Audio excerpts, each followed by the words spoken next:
নমস্কাৰ, এই মুহূৰ্তত আহি পৰিছে ৰাতিপুৱাৰ কিবা এটা গুৰুত্বপূৰ্ণ খবৰ। আজি হৈছে 22 জুলাই। গোটেই অসম তথা ভাৰতৰ বিভিন্ন প্ৰান্তৰ পৰা যুগুত হৈছে কেইবাটাও ডাঙৰ খবৰ। এনেবোৰ খবৰ দিত পাই থাকিবলৈ চেনেলটি সাবস্ক্ৰাইব কৰি ভিডিঅ'টো এটা লাইক কৰিবলৈ নাপাহৰিব। আজিৰ আমাৰ প্ৰথম গুৰুত্বপূৰ্ণ খবৰ হৈছে অসমবাসীৰ বাবে এটা ডাঙৰ খবৰ। আত্মহত্যা মহিলাসকলৰ বেংক একাউণ্টত কেতিয়া হ'ব 10,000 কোটি টকা। অসমৰ মুখ্যমন্ত্ৰী ডক্টৰ হিমন্ত বিশ্ব শৰ্মাৰ বৃহৎ ঘোষণা।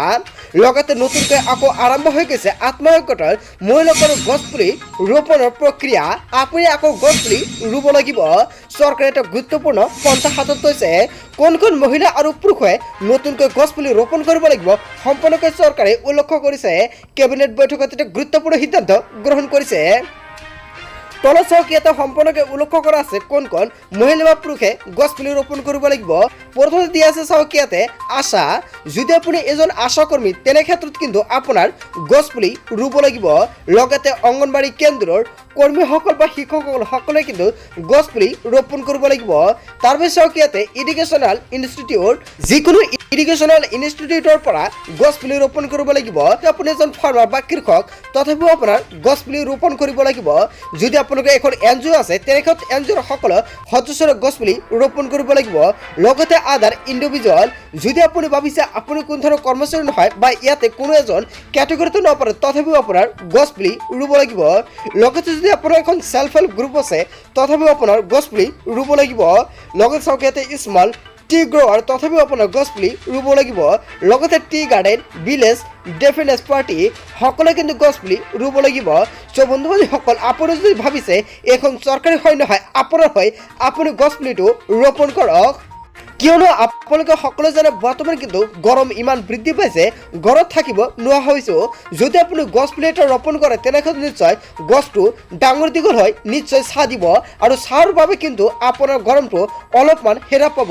যাৰ বাবে আমি আৰু আপুনি আহক সকলোৱে একেলগ হৈ গছপুলি ৰোপণ কৰোঁ আৰু চৰকাৰৰ এখন অফিচিয়েল ৱেবছাইট গৈ আপলোড কৰোঁ, যাতে চৰকাৰৰ বাবে নহয় আমাৰ বাবে এইখন আমি কৰি সম্পূৰ্ণকৈ দেখুৱাই দিওঁ।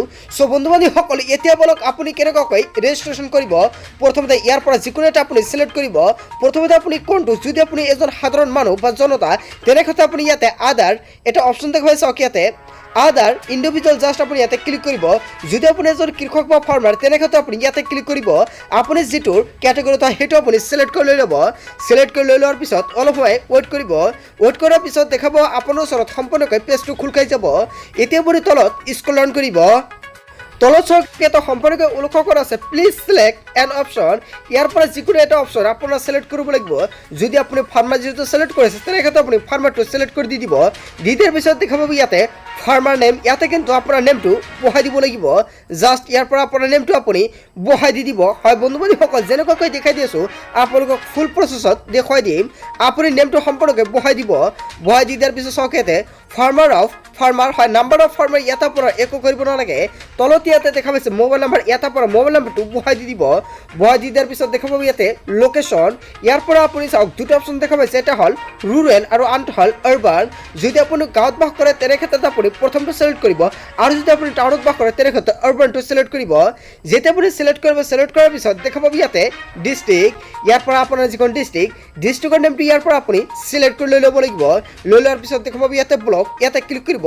ইয়াৰ পৰা আপোনাৰ যিখন ব্লকটো আপুনি চিলেক্ট কৰি লৈ ল'ব। তাৰপিছত দেখা পাব ইয়াতে গাঁও পঞ্চায়ত, ইয়াত ক্লিক কৰিব। ক্লিক কৰাৰ পিছত ইয়াৰ পৰা আপোনাৰ গাঁও পঞ্চায়তটো চিলেক্ট কৰিব। তাৰপিছত ইয়াত আপোনাৰ এড্ৰেছটো আপুনি বহাই দি দিব। দি দিয়াৰ পিছত ইয়াত আপোনাৰ ভিলেজৰ নেমটো আপুনি এণ্টাৰ কৰি দি দিব।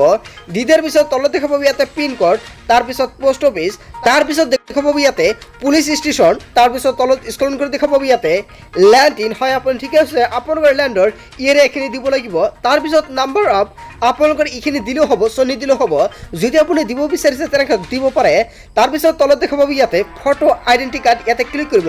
ক্লিক কৰাৰ পিছত আপুনি ইয়াতে Aadhaar card, voter ID, PAN card বা যিকোনো এটা দিব পাৰে। যদি আপোনাৰ জব কাৰ্ড আছে জব কাৰ্ড দিব পাৰে। যদি ৰেচন কাৰ্ড আছে ৰেচন কাৰ্ড দিব পাৰে। যদি আপুনি পেঞ্চনাৰ, ইয়াতে চাওক বহু কেইটা নথি পত্ৰ দি আছে, ইয়াৰ পৰা যিকোনো এটা আপুনি চিলেক্ট কৰিব পাৰে। যিহেতু মই আধাৰ কাৰ্ডটো দিম তাৰ বাবে মই ইয়াতে আধাৰ কাৰ্ডটো চিলেক্ট কৰিছোঁ।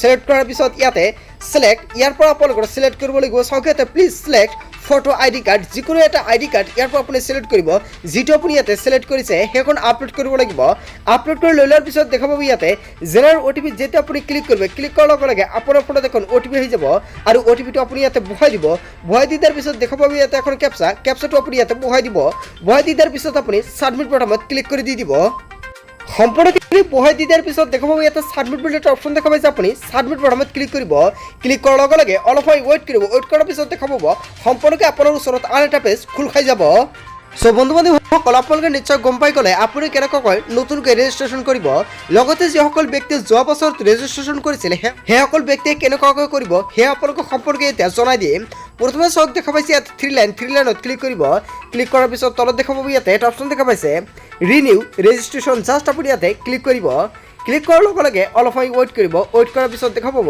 আপোনাৰ ওচৰত আন এটা পেজ খোল খাই যাব এতিয়া আপুনি তলত দেখা পাইছে সম্পূৰ্ণকৈ উল্লেখ কৰা আছে please complete the following details to renew your registration of 2023 যিসকল ব্যক্তিয়ে 2023 বৰ্ষত কৰিছে সেইসকল ব্যক্তি ৰিনিউ কৰিব লাগিব আৰু ৰিনিউ কৰাৰ কাৰণে ইয়াত আপোনাৰ মোবাইল নম্বৰটো বহাই দি দিব দিয়াৰ পিছত আপুনি জেনাৰেল ওটিপি ক্লিক কৰিব ক্লিক কৰাৰ লগে লগে আপোনাৰ ফোনত এখন ওটিপি আহিব আৰু ওটিপিটো ইয়াতে বহাই দিব লাগিব দিয়াৰ পিছত দেখা পাব ইয়াতে সাবমিট বাটনত ক্লিক কৰি দি দিব এতিয়া চাওক যেতিয়া আপুনি ৰিনিউত ক্লিক কৰিব ক্লিক কৰাৰ লগে লগে আপোনাৰ ওচৰত পেজটো এনেকৈ খোল খাই যাব এতিয়া তলত এটা অপচন দেখা পাইছে আপুনি ৰিনিউ বুলি জাষ্ট আপুনি ইয়াতে ক্লিক কৰি দি দিব দিয়াৰ পিছত অলপ সময় ওয়েট কৰিব ওয়েট কৰাৰ পিছত আপোনাৰ ওচৰত আন এটা পেজ খোল খাই যাব সো বন্ধু-বান্ধৱীসকল আপোনালোকক সম্পূৰ্ণকৈ জনাই দিম এতিয়া দেখাব আপোনাৰ ওচৰত পেজটো এনেকৈ আহি যাব সো বন্ধু-বান্ধৱীসকল আপোনালোকে নিশ্চয় সম্পৰ্কে জানিলে আপুনি কেনেকৈ ৰিনিউ কৰিব লগতে কেনেকৈ নতুনকৈ ৰেজিষ্ট্ৰেশ্যন কৰিব লগতে আপুনি এখন পেজত কেনেকৈ যাব নিশ্চয় আপোনাক সম্পূৰ্ণকৈ দেখাই দিছো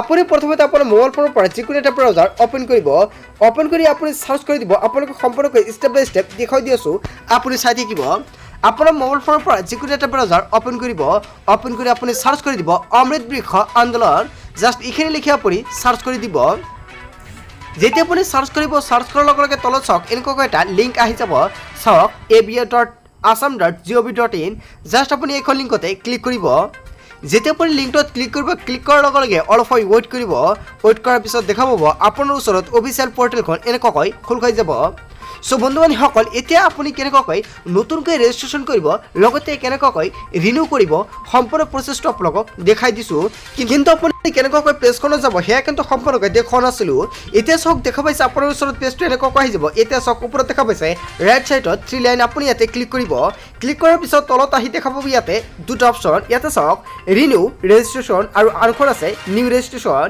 যদি আপুনি নতুনকৈ ৰেজিষ্ট্ৰেশ্যন কৰিব বিচাৰিছে তেনেক্ষেত্ৰত আপুনি নিউ ৰেজিষ্ট্ৰেশ্যনত ক্লিক কৰিব আৰু যদি আপুনি ৰিনিউ কৰিব বিচাৰিছে তেনেক্ষেত্ৰত জাষ্ট আপুনি ইয়াতে ক্লিক কৰিব লগতে যদি ইয়াতে চাওক লগইন বুলি এটা অপচন দেখা পাইছে যদি আপুনি লগইন কৰিব তেনেক্ষেত্ৰত আপুনি লগইন বাটনত ক্লিক কৰিব সো বন্ধু-বান্ধৱীসকল আপুনি কেনেকৈ কৰিব সম্পৰ্কে নিশ্চয় সম্পূৰ্ণকৈ দেখাই দিলোঁ আজিৰ মূল ভিডিঅ'খনত আপোনালোকে এইখিনি সৰু এটা ইনফৰমেশ্যন দিবলগীয়া আছিলে ভিডিঅ'টি ভাল লাগিলে লাইক কমেণ্ট শ্বেয়াৰ কৰিব আৰু যদি এতিয়ালৈকে চেনেলটি ছাবস্ক্ৰাইব কৰা নাই তেন্তে এনেকৈ নতুন ইনফৰমেটিভ তথা হেল্পফুল ভিডিঅ' পাবলৈ হ'লে চেনেলটি ছাবস্ক্ৰাইব কৰিবলৈ নাপাহৰিব সো থেংক ইউ ফৰ ৱাচিং ফুল ভিডিঅ'